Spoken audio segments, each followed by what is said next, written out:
화면을 보시고 같이 읽으셔도 좋습니다. 마태복음 5장 10절부터 12절 시작.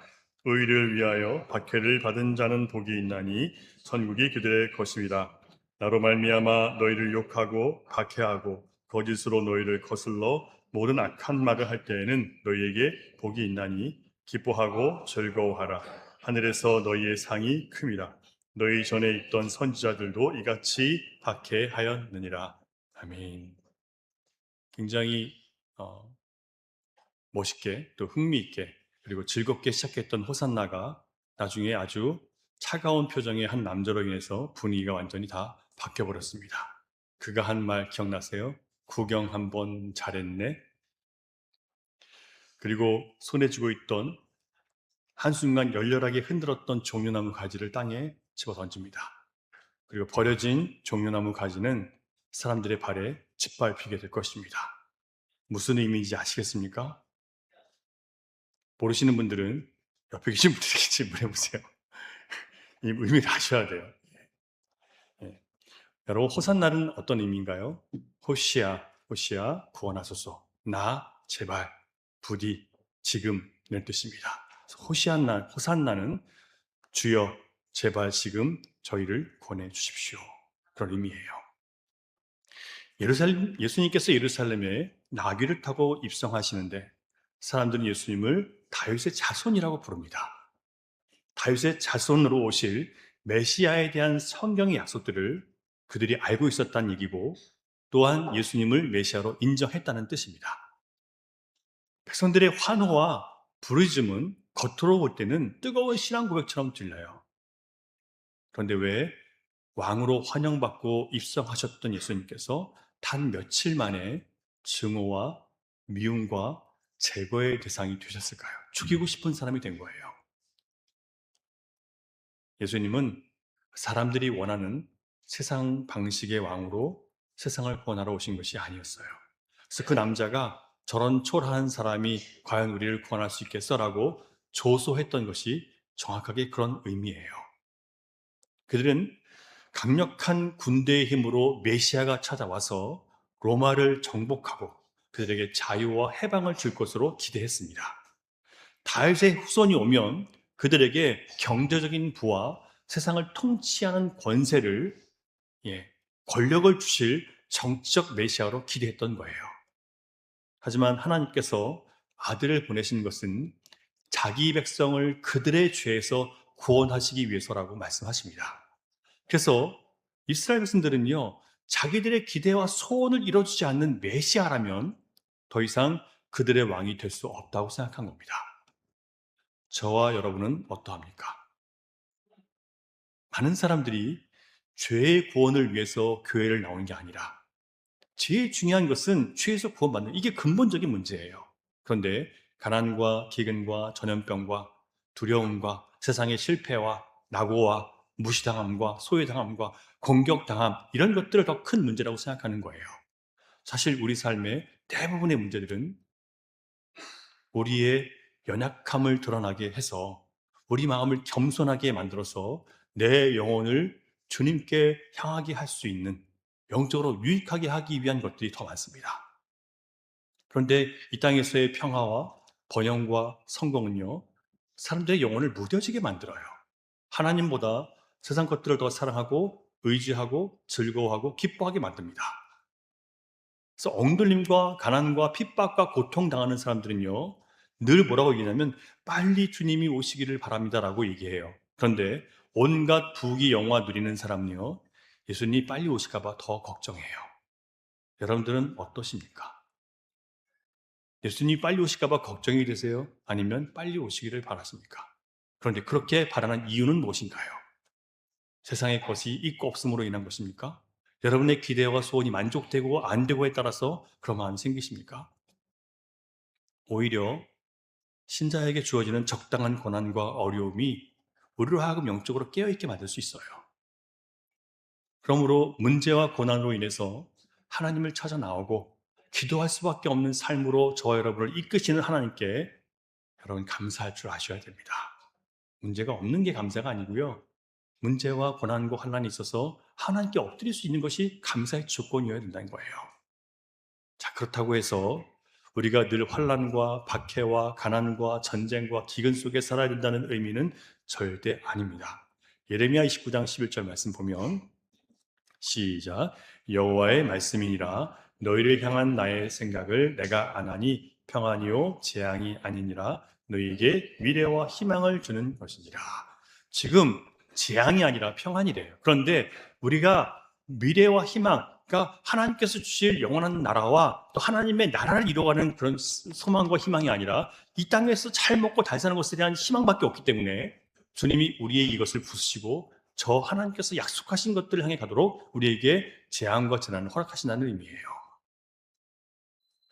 우리를 향한 하나님의 생각, 계획과 뜻은요, 재앙과 고통이 아닙니다. 그런데 왜 우리는 평안보다 환란이 더 많이 느껴지고 재앙이 더 많은 것처럼 느끼는 걸까요? 여러분, 예수를 믿고 구원받은 저와 여러분에게 고난과 재앙이 필요할까요? 안 필요할까요? 말씀드린 것처럼 필요해요. 예레미야의 말씀대로라면 고난과 재앙을 주시는 건 하나님 뜻이 아닌데, 본심이 아닌데, 그런데 우리에게 재앙이 필요해요. 왜냐하면 고난과 재앙이 아니라면, 내 사랑하는 사람들의 고통과 괴로움을 내가 보지 않는다면, 또 내가 사는 나라와 내가 사는 사회의 재앙과 고난이 아니고는 우리가 절대 하나님께 붙들려 있을 존재들이 아니기 때문에 그래요. 우리는 삶이 편하고 안일해지면 또 다시 영적으로 교만해지고 무뎌져서 주님을 떠나서 미련하게 사는 삶을 살 존재들이에요. 도대체 어떻게 해야 우리가 영적으로 깨어 있으며 세상의 죄악을 멀리하고 다시 오실 주님을 기다리는 기름을 준비한 다섯 처녀와 같은 삶을 살 수 있을까요? 바로 오늘 주님 주신 말씀이 그 질문에 대한 답이에요. 10절 다시 한번 같이 읽겠습니다. 10절 시작. 의를 위하여 박해를 받은 자는 복이 있나니 천국이 그들의 것입니다. 의를 위하여 박해를 받은 자가 되는 것이에요. 여러분, 예수님 말씀하신 의로움이라는 것은 두 가지 의미가 있습니다. 첫째는 하나님께서 주시는 선물에 의해요. 우리가 안에 있는 의가 아니라 하나님께서 주시는 선물로서의 의예요. 그리고 두 번째는 의롭다 여김을 받은 사람들이 예수님을 주인으로 모시고 따라 살면서 주님이 나의 주인이시기 때문에 살면서 나타나는 그리스도의 의로움이 내 행실을 통해서 나타나는 거예요. 그러니까 의로움이라는 것은 내가 받은 선물로만의 의로움만 있는 것이 아니고요. 내가 그 주님을 나의 주님으로 모시고 따라 살기 때문에 나의 삶에 나타나는 열배로서의 의가 있어야 된다는 얘기예요. 많은 사람들이 자기 편한 대로 생각해요. 은혜를 모르고 내 의로움을 살려고 하는 사람들은 자꾸 자기 의를 자랑하고 나는 의롭게 살고 싶지 않고 그냥 내 마음대로 살고 싶은 사람은 하나님의 의 받은 것만 자랑하고 내가 또 살아야 될 의는 아무 생각도 없이 말도 하지 않아요. 이 잘못된 사람들이 너무 많아요.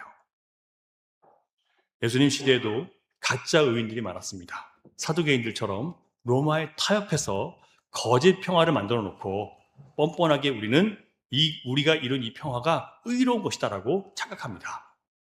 목숨 걸고 폭력으로 로마를 물리쳐서 싸워서 유대의 전통과 문화를 지켜야 된다고 주장했던 이 셀롯 사람들, 열심 당원들도 자기들이 의인이라고 생각했습니다. 바리새인들처럼 죄로 고통당하는 사람들을 외면하고 오직 형식적인 종교생활과 율법을 잘 지키는 것만 강조하는 사람들이 자기들이 의롭다고 생각합니다. 세상은 나몰라라고 우리만 잘 믿으면 된다는 거죠.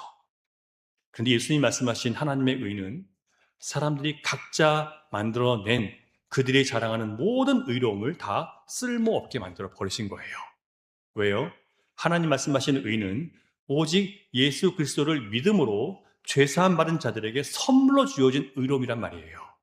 우리가 죽어야 될 그 십자가의 고통을 예수님이 대신 죽으심으로 하나님께서 완성하신 공의를 예수님께서 다 우리에게 주신 거예요. 그 선물을요.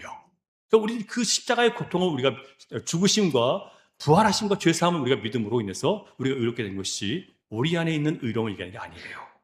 그러니까 복음은 분명히 말합니다. 인간 안에는 의로움은 없고 의롭게 될 수 있는 가능성도 인간에게는 없어요. 누구만이 유일한 의로움이세요? 예수님만이.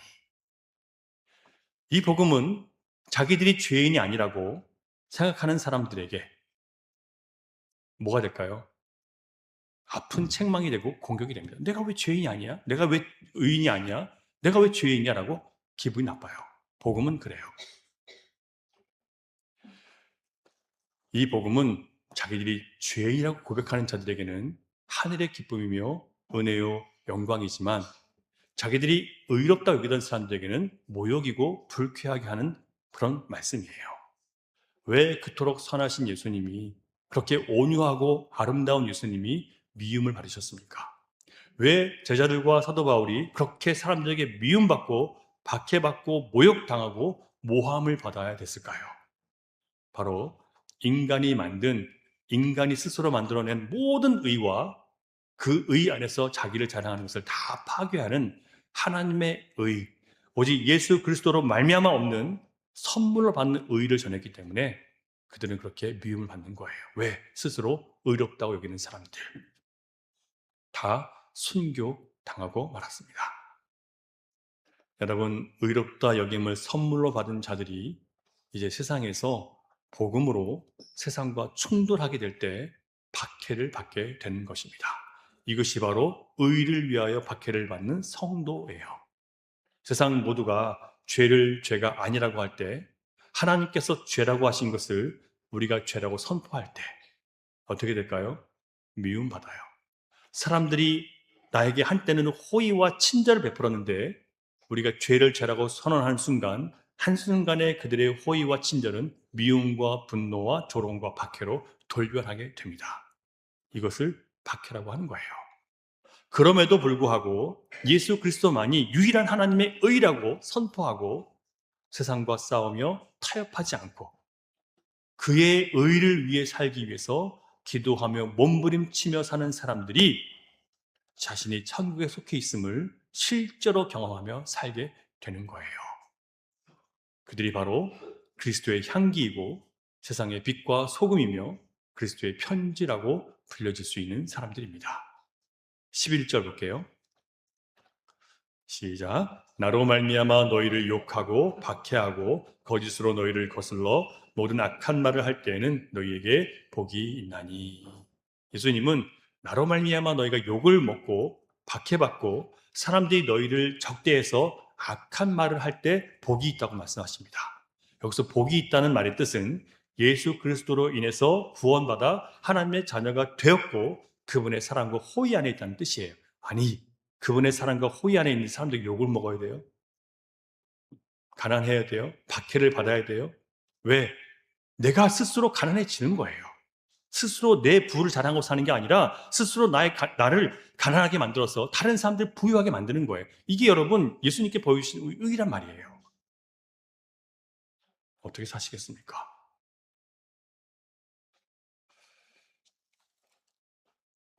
예수님이 하나님의 아들이시고 유일한 구원자시고 우리가 믿고 따라야 될 유일한 분이심을 전하고 그분을 따라갈 때 세상은 너희를 미워하고 박해할 것이라고 말씀하셨습니다. 저도 복음을 전함으로 인해서 미움 참 많이 받아요. 오해도 많이 받습니다. 그런데 그게 하나님께서 우리에게 명령하신 거예요. 감당하라고. 자, 왜 미워할까요? 요한복음 15장 19절 말씀 보겠습니다. 시작. 너희가 세상에 속하였으면 세상이 자기의 것을 사랑할 것이나 너희는 세상에 속한 자가 아니요 도리어 내가 너희를 세상에서 택하였기 때문에 세상이 너희를 미워하느니라. 여러분이 하나님께 택함 받은 자들로 하나님 말씀을 따라 살아가면요 세상 사람들이 여러분 미워하는 게 정상이라는 거예요. 왜? 가치가 다르니까, 추구하는 바가 다르니까, 목적이 다르니까, 말하는 게 다르니까, 기뻐하는 게 다르니까. 그래서 세상이 여러분을 미워하라고 예수님이 말씀하신 거예요. 사도행 7장에 초대교회 첫 번째 순교자 스데반 집사님 이야기가 나오는데요. 스데반은 유대 종교 지도자들 앞에서 구약의 역사 전체를 다 꿰뚫으면서 얼마나 많은 종교 지도자들이, 왕들이 우상을 숭배하고 하나님이 보내신 참 선지자를 박해하고 죽였는지를 전했고 예수님이야말로 하나님께서 보내신 참된 메시아라는 것을 담대히 증언합니다. 그 스데반의 설교를 듣자마자 거기 있던 모든 유대인들과 종교 지도자들이 어떻게 합니까? 양심의 찔림을 받아서 큰 소리 지르며 그에게 달려들어서 성 밖으로 내던지고 돌로 쳐서 죽입니다. 이렇게 참 선지자는 사람들이 감추고 있는 모든 교만과 위선의 죄를 드러내고 거짓이 훤히 드러나 보이게 만드는 거예요. 자기가 의롭다고 생각하는 어떤 사람 안에도 의의가 없다는 것을 보여주고, 오직 우리의 모든 죄를 위해서 대신 죽으심으로 용서해 주신 예수 그리스도만이 우리에게 참된 의라는 것을 선포하는 겁니다. 이 복음으로 인해서 얼마나 많은 사람들이 순교당했는지 몰라요. 우리 한국교회 역사에도 정말 많은 사람들이 순교당해요. 왜? 우리가 의로운 자고 사는 사람이 그렇게 많았다는 거죠. 만약 우리가 적극적으로 하나님의 의로 오신 예수 그리스도를 전하고 그분을 따라 사는 삶을 살려고 할 때 세상에서는 고난과 괴로움과 따돌림과 모욕과 매맞음과 심지어 순교도 당할 수 있다고 주님이 말씀하십니다. 하지만 죽어야 살릴 수 있는 십자가의 지혜가 그렇게 역사하게 되어 있습니다. 그래서 저와 여러분도 매일매일 주님 앞에서 내가 내 뜻을 버리고 주님의 뜻을 순종할 때 매일매일 내가 죽는 거예요. 매일매일 순교를 우리가 당하고 있는 거예요. 그것을 통해서 다른 영혼들이 살아가는 겁니다, 여러분. 하나님은 우리에게 재앙 주시기를 원하시지 않습니다. 하지만 우리의 영혼은 고난과 아픔이 없이는 깨어있지 못해요. 그래서 예수님은 스스로 자신을 낮추셔서 죽기까지 복종하신 예수님처럼 우리도 스스로 그리스도를 위해서 더 낮은 자리로, 더 용서하는 자리로, 더 섬기는 자리로, 더 박해받는 자리로 걸어오라고 부탁하신 것입니다. 예수님은 힘센 말과 병거를 타고 예루살렘 성에 입성하지 않으셨어요. 나귀 새끼를 타고 오십니다. 힘으로 세상을 정복하지 않고 겸손과 사랑의 희생으로 세상을 그분의 은혜로 정복하셨습니다. 예수님은 왕의 영광이 아닌 권력으로 사람들을 통치한 것이 아니라 십자가에서 저주받아 대신 죽임당하심으로 우리의 죄를 용서하시고 마귀의 권세를 정복하셨습니다. 사랑하는 여러분, 그리스도인은 자기의 죄와 잘못으로 고난받으면 안 됩니다. 기억하세요. 자기의 죄로 인해서, 자기의 잘못으로 인해서 고난받으면 안 돼요. 오히려 의를 위해 박해받는 삶을, 예수님 때문에 모욕당하고 미움받고 따돌림 당하고 경제적으로, 사회적으로, 정치적으로 어려움 당하는 길을 선택하는 거예요. 그런 사람들을 통해서 지금까지 순전한 그리스도가 계속해서 이어질 수 있었던 거예요. 온갖 거짓 속에서 이런 사람들을 통해서 순전한 복음이 계속 선포될 수 있었습니다. 그렇다고 박해받는 곳만 찾아다니고 박해받을 일을 하라는 뜻은 아니에요. 하나님의 의로 오신 예수 그리스도를 전하고 그의 의로운 삶을 따라 살다 보니까 나도 모르게 부득이하게 당하게 되는 모욕과 미움과 핍박을 감당하라는 뜻입니다. 우리가 주님 말씀대로 의를 위해 그리고 예수님 때문에 고난과 박해받는 삶을 살아갈 때 오히려 우리 영혼은 예민하게 깨어있을 수밖에 없고 잠든 성도들을 깨우는 교회의 파수꾼 같은 사명을 감당하게 될 것입니다. 오늘 주님의 말씀이 우리 양심과 영혼의 충격과 도전이 되어서 주님 때문에 수고와 눈물과 모욕과 억울함을, 불편함을 감당할 수 있는 이런 거룩한 삶을 선택할 수 있는 그런 새로운 마음으로 리셋되기를 주님의 이름으로 축복합니다. 기도하겠습니다. 하나님 감사합니다. 죄 없으시지만 우리 모든 죄를 짊어지시고 스스로 죄인의 자리에 서시고 자발적으로 십자가에서 자신을 메어 죽이심으로 우리에게 하나님의 자녀의 권세를 주셨고 영원한 안식을 주셨고 세상이 알지 못하는 평강을 내어주셨습니다. 그럼에도 불구하고 저희는 또다시 세상에서의 승리, 부자의 길, 세상에서 안일하게 삶을 살아가는 영광, 이런 것들을 추구하는 우리 어리석은 주님 앞에 고백합니다. 사소한 오해나 불의, 억울함마저 감당하지 않으려고 하는 우리의 모습 속에 주님의 모습이 없음을 주님 앞에 인정하고 고백합니다. 주님 우리를 용서해 주시옵소서. 세상의 안일함 속에 영원히 무뎌져 있는 우리를 주님 깨워주시고 십자가의 길을 걷는 자만이 진정한 하나님 나라를 경험할 수 있다는 것을 다시 한번 이 시간 말씀으로 깨어 도전하며 순종하며 걸어갈 수 있는 우리 모두가 되게 해 주시옵소서. 한 주간의 고난주간의 삶을 통해서 정말 날 위해 죽으신 주님을 깊이 만나고 부활하신 예수님을 기뻐하며 그 주님과 함께 살아가는 새로운 삶의 시작이 우리 안에 넘쳐나도록 주님 역사해 주시옵소서. 믿사오니 예수님 이름으로 간절히 기도드립니다. 아멘.